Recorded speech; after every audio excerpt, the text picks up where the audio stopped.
Personne ne semble venir derrière. On est à l'heure, on est parti. Eh bien, bonjour à tous. Déjà, merci beaucoup d'être présents physiquement pour ceux qui le sont. C'est très appréciable, malgré l'horaire qui n'est pas le plus facile. Et puis, bonjour aussi à tous ceux qui nous regardent à distance. L'objectif de cette session, ça va être de vous faire un retour d'expérience. Alors, on ne se prend pas pour les maîtres du monde sur ce sujet-là, mais simplement, on a mis en application un principe d'industrialisation logiciel que je présenterai un tout petit peu après.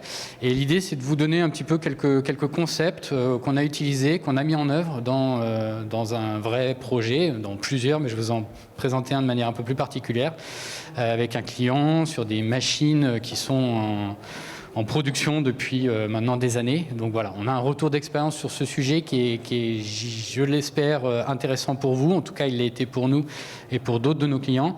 Donc l'objectif, c'est vraiment de partager ça. Et puis bien évidemment, à la fin de cette session, c'est de répondre, si je le peux en tout cas, à vos questions qui pourraient survenir. Tac. Alors, les deux interlocuteurs aujourd'hui sont moi-même et mon collègue Rémi, qui malheureusement ne sera pas là aujourd'hui. Voilà, il est malade et on attend le résultat des tests d'ici demain ou après-demain. Donc, par mesure de précaution, je pense que vous le comprenez tous, il ne s'est pas déplacé. Personnellement, donc Anthony Pellerin, ça fait une quinzaine d'années que je suis dans la société Witekio, qui avait d'autres noms auparavant, comme Adeneo Embedded, que vous avez pu... en tout cas certains d'entre vous connaître, étant donné que c'est une société dont les headquarters sont lyonnais.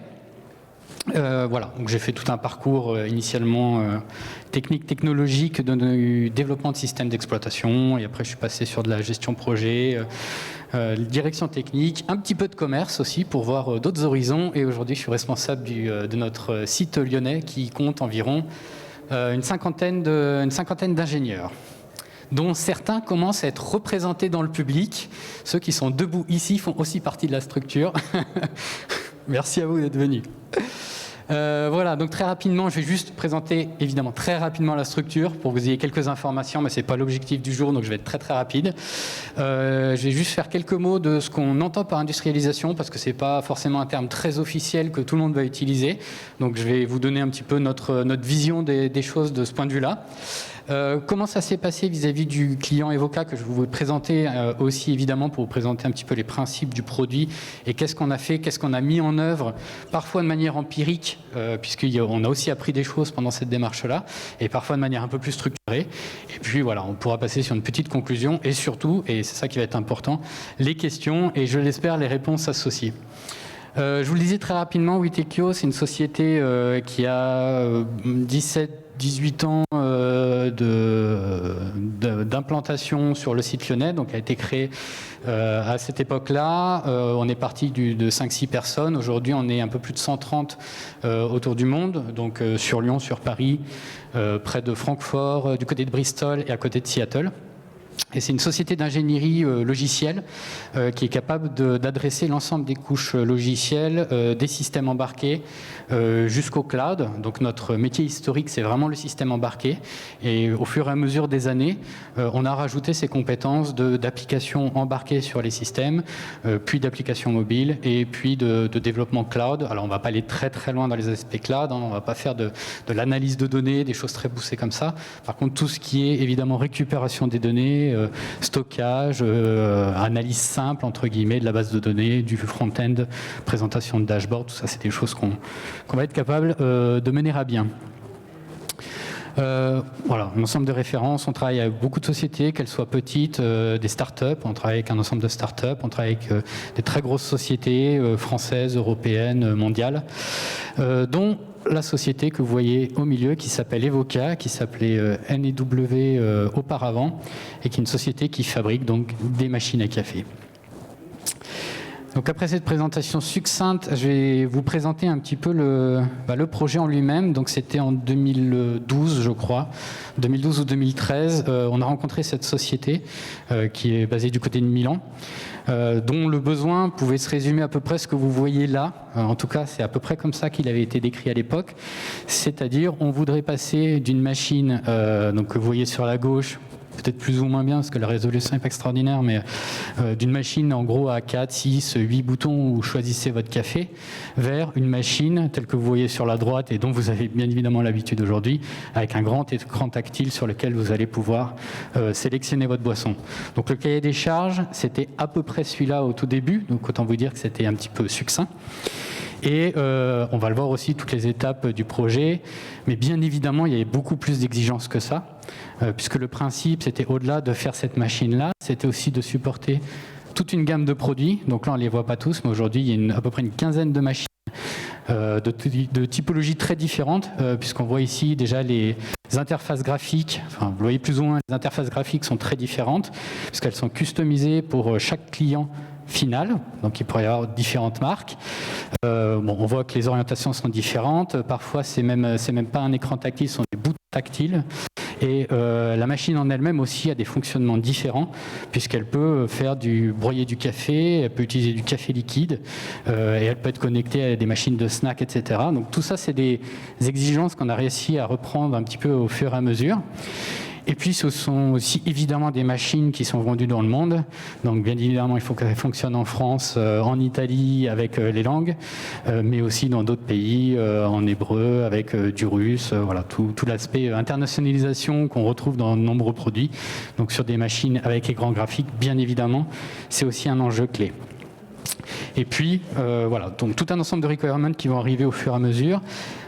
Pour schématiser, même si ça n'avait pas été aussi séquentiel que ça, je vous présenterai après, on a aussi utilisé des méthodologies pseudo-agile, puisqu'il y a en 2012, c'était encore pas aussi tendance que ce qu'on voit à ce moment-là, mais on a apporté un petit peu d'agilité à ce moment-là, sans vraiment l'appeler de cette manière-là.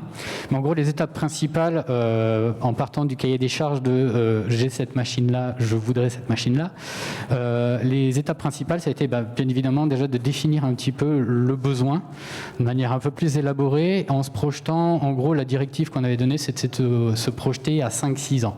Donc l'objectif était d'imaginer ce dont ils avaient besoin à échéance de 5-6 ans. Et de là, en découler, nous, derrière, des besoins un peu plus fonctionnels pour en décliner une architecture technique. Donc, bien évidemment, dans cette étape-là, il y a eu de nouvelles étapes par la suite dans cette définition de besoin, parce que je pense que n'importe qui se demandait comment sera exactement mon produit dans 5 ans. C'est assez illusoire. Évidemment, il y a des requirements qui sont apparus par la suite, qui ont été réintégrés, mais aussi des requirements qui ont été tout simplement enlevés parce que trop ambitieux, trop onéreux, ou peut-être le marché finalement n'en a pas besoin.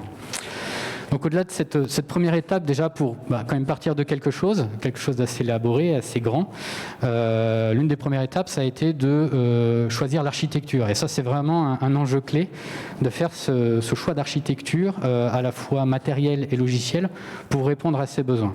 Donc ici, on couvre le choix de, je ne vais pas dire de la carte électronique, mais en tout cas des composants principaux de la carte électronique, le microprocesseur principalement, et toutes les couches logicielles par-dessus. Donc on va retrouver un système d'exploitation, un framework graphique potentiellement, et toutes les technologies à utiliser et surtout à benchmarker. Donc la première étape, ça a été de présélectionner un ensemble de technologies, de les évaluer, de les confronter aux besoins du client, en besoin de performance, en besoin d'affichage graphique, en besoin de communication, avant de réellement aller sur l'étape suivante qui va être le développement tout simplement de la première machine ou des premières machines. L'approche a surtout été de se focaliser sur une première machine principalement, parce que ça reste un client industriel, il a besoin de réaliser sa machine, de la vendre pour faire de l'argent et réinvestir dans sa R&D. Donc il y a eu ce focus-là, mais avec quand même de temps en temps des considérations bien évidemment sur d'autres machines pour s'assurer que l'architecture mise en place tenait bien dès lors qu'on a dressé un ensemble de produits et pas juste un produit. Voilà, donc après, vis-à-vis des développements logiciels, bien évidemment, la phase de maintenance sur laquelle on va aborder les différentes typologies de maintenance, donc corrective, corriger les bugs, évolutive, rajouter des fonctionnalités, et adaptative, donc qui consiste à mettre à jour le logiciel dans son environnement. Pour le dire autrement, typiquement, si vous avez un Linux, vous mettez la dernière version du kernel. Si vous avez un Qt, vous montez à jour les versions de Qt et de tous les frameworks graphiques. Donc l'objectif, c'est de s'adapter à son environnement pour éviter de scléroser le projet dans quelque chose d'assez vieillot, qui est très bien à un instant T, mais quand vous le reprenez 5 ans plus tard, tout est obsolète. Donc il y a aussi ce challenge-là qu'il a fallu relever. Et pour finir, avant de passer effectivement sur un peu plus ce qu'est l'industrialisation, je pense que c'est un point un peu connexe en fait à l'aspect industrialisation, mais qui s'ajoute un petit peu à tous ces chantiers un petit peu d'ampleur et sur lequel on met vraiment l'accent chez Witekio, c'est la collaboration avec nos clients qui au final sont nos partenaires sur ce genre de sujet. Il est important évidemment de créer la confiance, donc on doit démontrer beaucoup de choses au début avec les nouveaux clients, c'est-à-dire qu'au début ils nous connaissent pas, hein, tout simplement, ils savent pas ce qu'on vaut réellement. Donc on a cette habitude effectivement de pas commencer très gros avec un client, mais de créer cette confiance, de prouver un petit peu la valeur pour que justement il y ait cette collaboration et cette confiance qui s'instaure avant de monter quelque chose de très très gros. Donc la collaboration avec Ovoca au début c'était donc un architecte qui a commencé à travailler et il y a je pense 3-4 ans après, on est monté à une dizaine de personnes quand même pour gérer leur gamme de 15 produits. Et aujourd'hui, donc, on redescend tout doucement puisqu'ils reprennent en main l'ensemble des projets, la maintenance. Et on a une équipe un peu plus réduite qui va simplement apporter un peu plus d'expertise sur des nouvelles machines, etc. Donc l'aspect collaboration, partenariat, confiance avec un client est quelque chose qui compte beaucoup pour nous en tout cas et qu'on considère être un enjeu majeur sur des projets de cette ampleur d'industrialisation. Alors, qu'est-ce qu'on entend par industrialisation ? Donc, comme je le disais, c'est peut-être pas forcément un terme officiel, générique, etc. Nous, ce qu'on entend par là, c'est surtout la prise en compte des contraintes du produit une fois qu'il est sur le marché. Donc l'objectif de l'industrialisation, ce n'est pas quelque chose que l'on entend après un développement initial, mais c'est vraiment un ensemble de préceptes ou de contraintes qu'on rajoute pendant le développement du produit, au démarrage du développement, pour faire en sorte qu'une fois qu'il fonctionne et qu'il est mis sur le marché, vous n'allez pas être complètement écrasé par des retours du client, par des releases fréquentes, etc. Donc c'est vraiment cette prise en compte qui nous semble important et qui est importante de plus en plus, notamment avec des objets connectés, avec des contraintes de sécurité, où on sait que les mises à jour vont être quasiment obligatoires parce que votre système va probablement se faire hacker, vous allez détecter des failles de sécurité en tout cas, vous allez devoir le mettre à jour. Et donc si vous avez un process manuel, si vous avez un système qui est trop compliqué, si vous avez une gamme de produits qui est trop vague et besoin d'une équipe trop large, en fait vous allez passer votre temps tout simplement à maintenir votre produit et vous ne pourrez plus faire de R&D. Donc ça c'est des choses qui sont importantes. Bien évidemment, si vous développez un système embarqué, non connecté, peut-être même certifié, que vous voulez faire une fois, que vous testez complètement et que vous ne voulez pas mettre à jour pendant 10 ans, ces considérations-là n'ont peut-être pas lieu d'être. Alors, je ne dis pas qu'il faut forcément le faire à chaque fois, de faire quelque chose de propre, bien, maintenable, etc. Peut-être qu'on peut faire quelque chose de plus réduit et peut-être de moins coûteux. Pareil aussi sur certaines considérations plutôt orientées start-up où on a besoin d'appeler des budgets. Peut-être que cet investissement complémentaire n'est pas possible pour des contraintes budgétaires. Même s'il n'est pas très dimensionnant, on peut comprendre qu'il y ait ces contraintes. Néanmoins, en tout cas chez Witekio, on pense que ces considérations-là sont importantes sur un bon nombre de projets. Aujourd'hui, effectivement, si on considérait, alors Evoca, effectivement, on a fait un petit peu tout, on a essayé de mettre en place ces principes-là. Si on ne les avait pas mis, et on l'a vu en fait dans d'autres sociétés que je ne citerai pas forcément, mais qui se sont retrouvées justement avec une gamme de produits de 15, 20 machines différentes, avec des technologies différentes, avec quelque chose un processus un peu manuel, des releases assez fréquentes de mise à jour, qui en fait polluait l'ensemble de l'équipe de développement simplement pour rajouter une petite fonctionnalité et la déployer.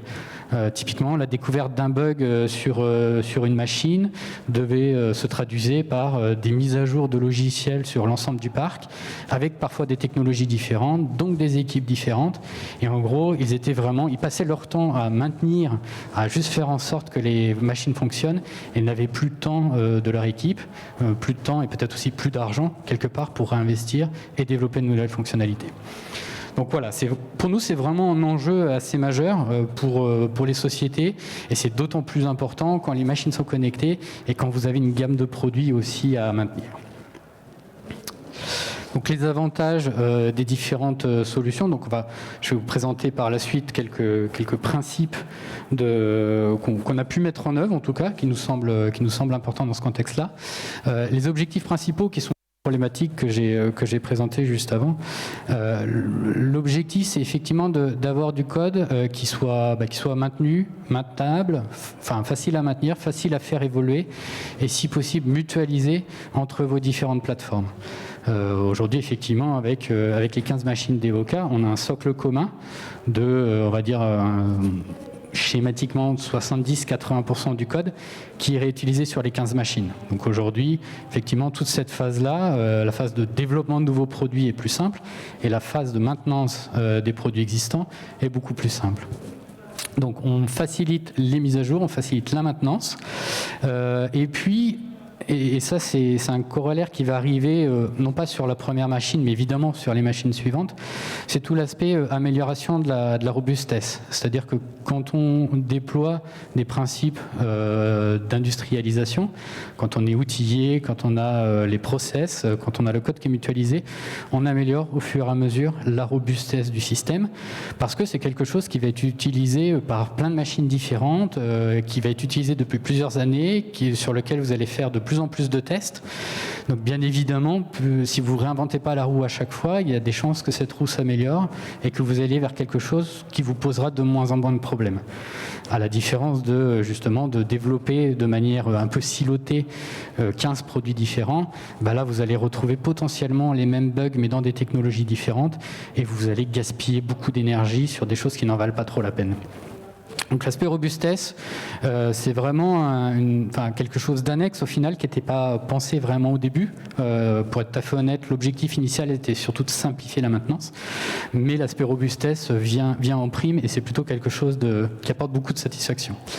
Et donc en fait, le principe effectivement de l'industrialisation, c'est de ne pas penser à un projet presque proof of concept où mon objectif est de vous présenter ici un produit qui fonctionne, que vous allez pouvoir tester, mais de réellement penser à un produit industrialisé qui est sur le terrain, qui doit être mis à jour, et à l'échelle supérieure, de penser à une gamme de produits. Vous avez 10, 15, 20 produits différents, et vous voulez réduire drastiquement les coûts de maintenance, l'énergie de votre équipe aussi, parce que pour être tout à fait honnête, on a vu des sociétés où les ingénieurs étaient juste épuisés sur le fait de maintenir des vieilles machines, de maintenir 15 technologies différentes. C'était très éprouvant. Donc ne serait-ce même que le côté humain aussi vient en prime, et c'est plutôt agréable. Donc les challenges et les solutions qu'on a vues, alors quand je dis chez ce client, c'est pas des challenges au sens vraiment quelque chose d'insurmontable, mais c'est plutôt les problématiques qui ont été anticipées, alors plus ou moins bien. Parfois c'est des choses qui ont été, pour être tout à fait honnête, découvertes un peu à la dernière minute. Je vous l'ai dit au début, ça a commencé il y a 6 ans, donc il y a des choses qui se sont faites de manière un peu plus empirique, et d'autres qu'on a pu un peu plus anticiper. Mais bien évidemment, l'une des premières choses, et ça je pense que ça vient à l'esprit de tout le monde, c'est l'architecture logicielle. Donc, je vais surtout parler logiciel, c'est vrai aussi d'un point de vue matériel. C'est un peu moins notre compétence au sein de Witekio, même si on travaille avec des partenaires là-dessus. Mais cet aspect logiciel, en fait, va nécessiter une architecture initiale, c'est-à-dire la définition des technologies, du découpage un peu modulaire, qui va permettre justement d'être compliant avec tous ces principes d'industrialisation, donc de mutualiser du code, de le rendre facilement testable, d'avoir des outils de test autour. Et ce qui se passe, ce qu'il faut avoir à l'esprit, c'est que bien souvent, pour ceux qui sont un petit peu sachants, on va dire, sur le logiciel, bien évidemment, on imagine qu'il faut une architecture au début, c'est-à-dire qu'on a un ensemble de besoins. On l'a vu tout à l'heure, je veux passer de cette machine à cette machine, j'ai 15 machines différentes, je veux supporter l'arabe, le russe, 15 000 langues.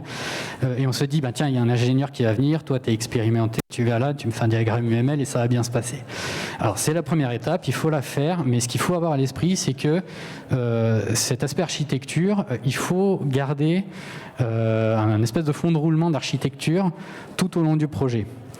Pourquoi ? Parce que sur un projet de 5-6 ans, déjà les besoins ils évoluent, donc il y a potentiellement besoin de réimpacter quelque chose dans l'architecture. C'est-à-dire qu'on a beau avoir une boule de cristal, parfois ça ne marche pas et il y a des requirements un peu majeurs qui nous viennent des clients, qui nous viennent du marketing aussi, qui a de brillantes idées et qui peuvent impacter cette architecture de manière majeure.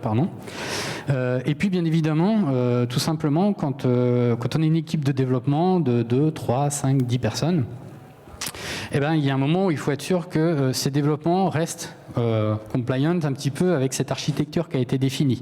Si vous définissez une architecture et que vous dites à 10 développeurs, allez-y développer les fonctionnalités en compliance avec cette architecture, il y a quand même de grandes chances que vous commenciez un petit peu à forquer l'architecture et que ça devienne non pas n'importe quoi, mais en tout cas pas forcément complètement cohérent. Donc l'aspect architecture, ce qu'il faut avoir à l'esprit, c'est qu'il y a effectivement une activité majeure à faire au début, mais il faut réellement monitorer ça, pas au jour le jour, mais de façon très fréquente. Nous, généralement, on a une personne qui doit être impliquée au moins 1 ou 2 jours par semaine pour suivre tout ça, pour être sûr qu'on ne dérive pas et qu'on ne se retrouve pas finalement au bout de 6 mois de développement avec quelque chose qui n'a rien à voir avec ce qui a été défini au début. Donc ça, c'est un point sur lequel on a été assez ferme et le résultat est vraiment là, parce qu'aujourd'hui, on peut le voir, on a notre soft qui tourne sur un ensemble de machines. Il n'est pas parfait, mais en tout cas en termes de maintenance, on est très très cohérent. Ce qu'on a mis en œuvre effectivement, je ne vais pas rentrer dans les détails là-dessus, effectivement c'est plutôt mon collègue qui était assez pointu sur le sujet. On pourrait en parler pendant des heures, mais effectivement l'architecture, les points qu'on a mis en place, c'est déjà une architecture simple. Simple pourquoi ? Parce que si c'est simple, c'est facile à maintenir. Si c'est simple, c'est tout nouvel intervenant sur le projet va la comprendre assez facilement, donc va l'appliquer. Donc c'est vraiment le principe KISS, Keep It Simple and Stupid, qu'on a mis en œuvre là. Et ça c'est important. Et aujourd'hui, Evoca, ils ont une équipe chez eux, on a une équipe chez nous, ils ont aussi un autre third party qui travaille ailleurs, qui a d'autres ingénieurs. Donc si on fait quelque chose de trop compliqué, c'est peut-être un peu mieux, mais personne ne va soit le comprendre, soit le mettre en œuvre. Donc vaut mieux quelque chose de simple. Après, il y a les principes assez standards de découpage, effectivement, en couches, en modules, pour isoler tout ce qui est spécifique à une machine. Donc aujourd'hui, évidemment, on a des modules qui sont spécifiques à la machine et des modules qui sont génériques, qu'on peut réutiliser au sein de l'ensemble des machines. Puis l'isolation de tout ce qui est plutôt données versus interface graphique, qui est d'autant plus critique pour eux, qui vont traiter avec différents clients finaux, qui vont avoir des chartes graphiques différentes, donc ça veut dire une customisation à chaque nouveau client et chaque nouvelle machine. Donc ça veut dire que là aujourd'hui on a vraiment une interface graphique qui, on va dire, qui n'a pas d'intelligence en fait intégrée. Comme ça, les impacts ou les modifications de l'interface graphique ne nécessitent pas, sont très peu risqués d'un point de vue impact sur le reste de la machine. Donc on limite en tout cas les risques en faisant ça. Puis après, il y a des patterns de développement aussi qui ont été réutilisés, où justement on fait en sorte d'avoir quelque chose de plus en plus générique. Et puisqu'aujourd'hui, effectivement, c'est des choses qui ont été mises en œuvre, notamment dans le cadre de la connectivité de cette machine, puisque effectivement, une des modifications majeures entre le projet initial et le projet qu'on a actuellement, c'est qu'aujourd'hui, les machines sont connectées, ce qui était très peu prévu à l'époque. Mais aujourd'hui, ce sont des machines connectées dans lesquelles on récolte l'ensemble des informations, des logs, des erreurs, de tous les cafés qui ont été dispensés. Et en fait, cet impact de connectivité a été assez fort. Et c'est là où on a vu justement l'intérêt, où du coup, ce qu'on avait mis en place en termes d'architecture modulaire était important pour justement, depuis un cloud, être capable de s'adresser à une quinzaine de machines complètement différentes, avec des données différentes à l'intérieur, mais du coup des interfaces qui en tout cas rendu générique. Donc ça, je crois que c'est le principe du Bridge and Factory, mais je ne pourrais pas vous en parler beaucoup plus malheureusement. L'autre L'autre point majeur qu'on a retrouvé, évidemment pas que chez Evoca, c'est ce saut technologique qu'ils ont fait. C'est-à-dire que, je vous l'ai présenté au début, c'était une machine assez simple à boutons. Donc là, on est sur du microcontrôleur avec un firmware qui est développé et dont le client en a la complète maîtrise. C'est-à-dire que 95% du code qui s'exécute sur cette machine a été développé par les équipes d'Evoca. Donc c'est quelque chose qu'ils maîtrisent bien, qu'ils connaissent bien, qui est documenté et sur lequel ils ont une maîtrise complète. Le saut technologique qui a eu lieu, donc de passer sur des machines graphiques avec des grands écrans, beaucoup de fonctionnalités de connectivité, qui a nécessité de passer sur des technologies bien différentes, comme un Linux, comme un Qt avec un framework applicatif, intègre justement beaucoup de frameworks sur lesquels ils n'ont pas la maîtrise. Donc on se retrouve avec quelque chose de beaucoup plus large, sur lequel ils ont beaucoup moins de grippe et qui nécessite des processus et des outils différents. Et ça, c'est un mindset, et je le dis, c'est normal parce que leur métier, c'est pas de faire le logiciel, c'est de faire des machines à café. Donc c'était très bon dans les développements logiciels qu'ils faisaient. Mais par contre, ce saut technologique est quand même assez ambitieux. Et on l'a vu dans plein d'autres sociétés aussi. Quand vous avez une entreprise qui fait depuis 10 ans du développement en C sur microcontrôleur, passer sur du Linux Qt, par exemple, c'est assez compliqué. Donc voilà, c'est ce saut technologique qui a eu un impact assez fort en termes de connaissances, de compétences, de développement, mais aussi de tout ce qui est... on va dire qualité logicielle autour, puisque quand on passe de quelque chose d'entièrement maîtrisé à quelque chose où on réintègre des briques technologiques et on en développe quelques-unes au milieu, le mindset doit être différent, les processus doivent être différents. Donc voilà, c'est un peu l'objectif. Donc le pari qui avait été fait, c'est qu'à l'époque, Evoca évidemment amenait sa connaissance, sa compétence, son expérience en café, en machine à café, en développement de leur machine à café sur des microcontrôleurs. Donc tout ça, c'est des choses qui ont été bien évidemment réutilisées. On n'est pas reparti from scratch au début. Les premières versions, on a réutilisé un maximum de ce qu'ils avaient déjà. Et nous, on a amené justement cette compétence dans des technologies un peu différentes pour les accompagner dans cette démarche-là. Donc, ce qui s'est passé, c'est que, bien évidemment, leur objectif n'était pas d'externaliser ces développements pour qu'on fasse des machines à café. C'était vraiment qu'on leur apporte aussi au passage toute cette compétence. Donc c'est ce qu'on a fait avec eux, c'est ce qu'on fait avec d'autres sociétés également. Et ça s'est traduit par, évidemment, au début de la formation, on est obligé de passer par là, même si on n'est pas des grands formateurs, mais au moins transmettre la connaissance qu'on peut avoir. Par contre, je pense qu'on le sait tous ici, une formation est loin d'être suffisante pour être capable de réellement utiliser la techno développée. Donc l'approche qui a été prise, c'est effectivement, au début, on a pris le leadership en fait sur le développement logiciel sur leurs produits. C'est-à-dire que, comme je vous le disais tout à l'heure, on a fait l'architecture, on a aussi défini les process, les outils, et en fait, on est venu en leader sur le développement logiciel en intégrant petit à petit leurs équipes. C'est-à-dire qu'on les a formés, et petit à petit, on les a intégrés dans un process qui s'apparente à peu près à de l'agile qu'on voit aujourd'hui, qui à l'époque ne s'appelait pas comme ça. Et justement, petit à petit, par rapport à ce qu'on a fait en les intégrant, ils ont monté en compétences, monté en expérience, et petit à petit, les rôles se sont inversés au bout de quelques années, comme je vous le disais tout à l'heure, puisque aujourd'hui, effectivement, ils sont capables de maintenir leur machine, de faire de nouveaux développements, et ils nous utilisent, entre guillemets, peut-être sur des morceaux plus majeurs, plus challenging, où le design est plus compliqué, où il y a besoin de beaucoup plus de généricité. Mais en tout cas, ils ont cette autonomie pour pouvoir gérer eux-mêmes leur machine. Ça, c'était un enjeu assez majeur. Donc on a, j'espère en tout cas, apporté pas mal de choses là-dessus.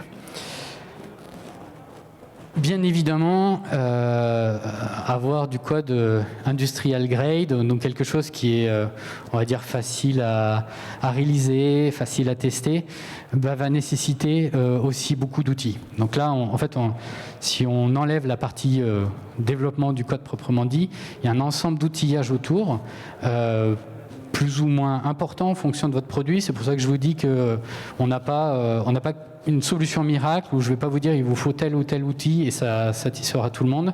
Non, c'est vraiment, ça va dépendre de vos technologies, ça va dépendre de votre budget, ça dépend si vous avez un device ou si vous avez toute une gamme de machines comme on l'a présenté tout à l'heure. Donc c'est vraiment plutôt des solutions tailor-made, on va dire, qui vont s'adapter à ce dont vous avez besoin. Et donc, effectivement, en termes d'outils, étant donné qu'on est passé sur, comme je vous le disais, c'est un peu en lien avec ce gap technologique. Ce qu'ils avaient avant était bien testé, structuré, ils savaient faire leur release. Il n'y a pas de souci là-dessus. Par contre, quand on change d'environnement, peut-être que le même toolset n'est plus aussi efficace. Et effectivement, c'était bien évidemment le cas, puisque les technologies étaient différentes. La complexité des technologies intégrées était bien supérieure. Mais aussi, ils travaillaient avec différentes équipes. Avant, il n'y avait que les équipes d'Evoca qui travaillaient en interne. Là, c'était des équipes réparties sur différents sites. Et ça rajoute un petit peu de challenge aussi à ces outils-là. Donc les outils vont aussi être importants. Ici, bien évidemment, ce qu'on a mis en place, donc des outils de suivi de code. Bon, ça c'est pas nouveau, hein, du versionnage de code, ça existe depuis très longtemps. De l'automatisation avec du Jenkins, donc pour scheduler des compilations, des tests en continu aussi. De la gestion de bugs, Gerrit aussi pour des revues de code aussi. Donc ça c'était important pour les trainings, pour les montées en compétences des ingénieurs qui n'avaient pas encore les connaissances complètes sur le système, sur la technologie. Mais ça reste aussi utile même pour des bons développeurs au quotidien pour justement revoir le code avant qu'il soit mis dans la mainline. Puis un outil d'analyse statique de code aussi qui permet de rendre un petit peu cohérent tout ce qui a pu être développé. Et pour finir, puisqu'il nous reste quelques minutes, un point important, c'est que tout ça c'est bien de faire une belle architecture, c'est bien d'avoir des outils. Par contre, l'aspect humain est aussi très très important. C'est-à-dire que, et je pense qu'on l'a probablement tous vécu un petit peu dans notre vie, c'est que les outils c'est bien, on peut un super process, avoir des outils magnifiques. Maintenant, si les hommes ne sont pas pris en considération, tout ça ne vaut rien, puisque je pense qu'on a tous vu quelqu'un qui mettait un petit pragma dans son code pour bypasser l'analyseur de code pour dire si ma ligne elle est bonne, donc je mets une petite exclusion et tout va bien. Donc l'aspect humain est important, c'est du manuel, il faut former, il faut éduquer. Et dans cet aspect-là, ça c'est des choses qu'on a appris de manière un peu plus empirique évidemment, puisque c'était dans cette phase un petit peu de création de confiance, d'intégration des différentes équipes, où effectivement initialement on était peut-être un peu ambitieux en se disant on va faire quelque chose de très bien, on va mettre des outils, etc. Mais par contre, en ayant des équipes qui ne se connaissent pas encore très bien, qui n'ont pas l'habitude de travailler ensemble et qui physiquement ne sont pas dans les mêmes buildings, qui ne parlent même pas la même langue en plus, ça rend les choses quand même un petit peu plus compliquées. Donc l'aspect humain est vraiment très très important et aujourd'hui on l'a appris et on y prend garde. Donc c'est pour ça qu'effectivement on a mis en place des règles des process de développement, des structures de développement. Alors ce que je vous disais un petit peu, on a mis en place un pseudo agile, on va dire, où justement on avait des démarrages d'activités, on se fait des daily pour savoir où est-ce que chacun en est. L'aspect rituel est vraiment très très important, donc c'est ce qui permet d'ancrer dans l'humain des choses que vous aurez du mal à faire via des outils. Les outils vont vérifier des choses, mais comme je disais, vous pouvez le bypasser avec des rituels. Enfin, nous, en tout cas, c'est notre croyance quelque part. On considère que vous arrivez à ancrer des choses dans les habitudes, dans les humains, de manière beaucoup plus simple. Et effectivement, les rituels de daily, déjà, d'avoir des synchros quotidiennes sur des sujets. On a tout ce qui est code revue. Donc les revues de code, en fait, il y en a un petit peu qui sont faites par des outils d'analyse statique de code, c'est clair. Par contre, c'est loin d'être parfait. Et cette habitude d'avoir une code revue sur chaque ligne de code qui est faite, c'est quelque chose qui est ancré. Aujourd'hui, tout le monde le fait. Au début, c'est pas facile. Il faut faire quelques rappels à l'ordre au début, mais aujourd'hui, c'est ancré. Tout le monde le fait et tout le monde apprend. Les plus débutants apprennent à mieux comprendre le système, mieux comprendre la technologie, et les plus aguerris permettent de former les autres et même de continuer de se former dans cette démarche-là. Donc ça, c'est quelque chose d'assez fort. La prise de pouvoir aussi un petit peu, rendre les gens responsables de certains modules. Aujourd'hui, dans l'équipe Witekio, on a quelques modules comme la connectivité, par exemple, qui est un sujet central sur lequel notre équipe prend le contrôle. J'ai le client aussi, on a des personnes qui sont responsables de certains modules. Et ça aussi, c'est des choses qui permettent de rajouter sans avoir des outils, sans avoir des règles fortes qui permettent justement de rajouter à la qualité simplement par le fait que quelqu'un s'en rend responsable, quoi. Et puis, et ça c'est moins d'actualité malheureusement, mais je pense que vous en rendez compte, c'est que le contact physique aussi est bien important.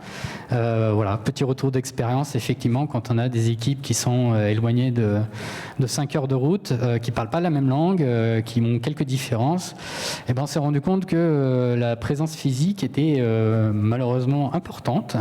Enfin, je dis malheureusement dans ce contexte-là en tout cas, puisque voilà, on a vu quelques échauffements, parce qu'on sait tous que par mail ou par Skype ou je ne sais quoi, ça passe pas toujours très bien, et beaucoup de choses se sont réglées aussi par de la présence physique. Voilà, c'était le petit mot de la fin, pas Covid compliant, mais qui nous semble quand même important. Eh bien, on est quasiment dans les temps.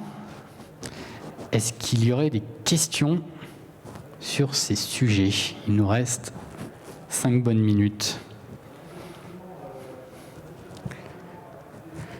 N'ayez pas peur. La première est toujours la plus difficile, et en plus derrière vos masques, on ne vous reconnaîtra pas par la suite. Oui. Je répéterai la question sinon. En termes de déploiement sur les différentes machines, c'est des machines qui sont déjà installées chez des clients ou même chez des particuliers, est-ce que ça nécessite une intervention de quelqu'un pour les nouvelles versions? C'est automatique?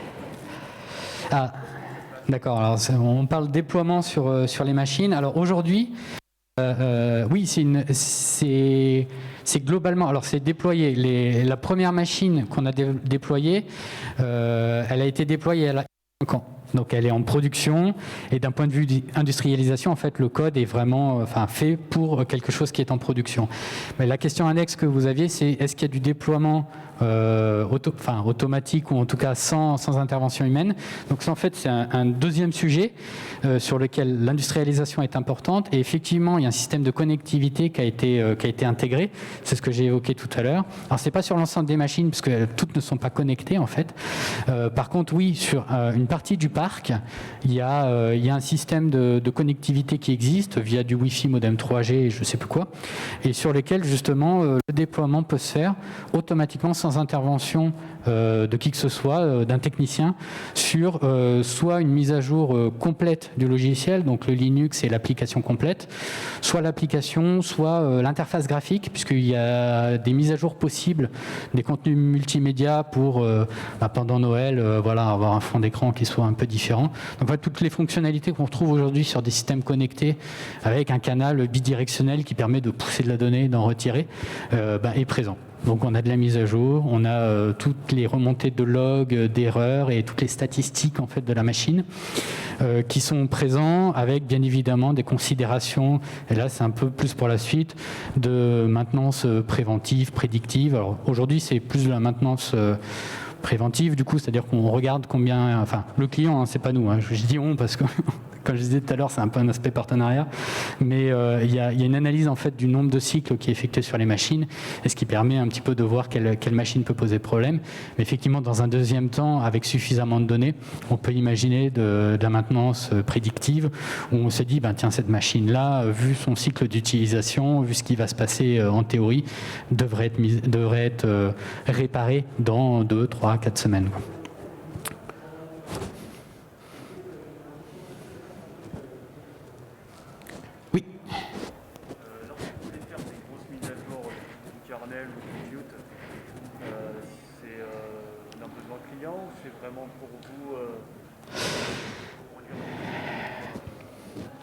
Alors, ouais, dans ce cadre-là, eux, ils ont un cadre assez... alors, si on parle de ce client-là, c'est vraiment à la demande du client. C'est-à-dire que c'est plus lui qui gère. Et en fait, ils ont quelque chose de très testé et d'un peu isolé, puisqu'en fait, aujourd'hui, c'est sur des réseaux qui sont séparés. Donc l'aspect sécurité, pour l'instant, ils s'en soucient encore pas trop. Ils sont pas vraiment très ouverts vers Internet. Mais dans d'autres projets, évidemment, et de plus en plus aujourd'hui, surtout quand on parle de systèmes ouverts comme un Linux et comme un Qt, les mises à jour sont en grande partie liées à des contraintes de sécurité. C'est-à-dire qu'aujourd'hui, sur un système Linux, typiquement sur des objets modernes, on va analyser les vulnérabilités, donc ce qu'on appelle les CVE, pour voir justement quels sont les risques de cybersécurité associés à votre Linux, pour justement déclencher, en fonction du risque que vous encourez, et c'est vous quelque part qui décidez d'un point de vue système, pour déclencher des mises à jour. Et là, déclencher des mises à jour d'un Linux, il y a aussi, et on a développé quelques briques autour de ça, il y a aussi des stratégies différentes, c'est-à-dire qu'on peut mettre à jour complètement l'OS, mais là, ça veut dire que quand même, vous allez mettre un file system complet, ça va faire plusieurs centaines de mégas, donc si vous avez 5000 devices, ça va commencer à être un peu impressionnant. Mais on a des systèmes basés sur de l'OS3, en fait, qui font du différentiel binaire de file system, qui permet de mettre à jour juste les modules que vous mettez. Bon, c'est un petit peu plus technique, mais effectivement, la mise à jour d'un OS, en règle générale, c'est plutôt pour des questions de sécurité, parfois pour des modules complémentaires qu'on voudrait rajouter, mais surtout pour des aspects sécurité. Mais ça devient un enjeu vraiment critique. Et effectivement, de plus en plus, on regarde ces aspects-là, ces vulnérabilités, pour justement accompagner et dire, là, effectivement, le système, il faudrait probablement le mettre à jour, sinon vous risquez tel ou tel problème. Et ce qui est vrai aussi pour les aspects framework graphiques, même si généralement les vulnérabilités sont moins graves que sur un système d'exploitation complet.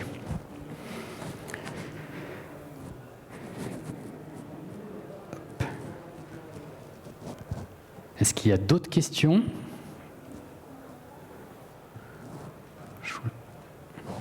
Eh bien, si c'est tout bon. Parfait. Eh bien, je vous remercie beaucoup alors. Et puis, je reste dans le coin dans les minutes à venir si vous avez des questions en tout cas. Et bonne journée à vous.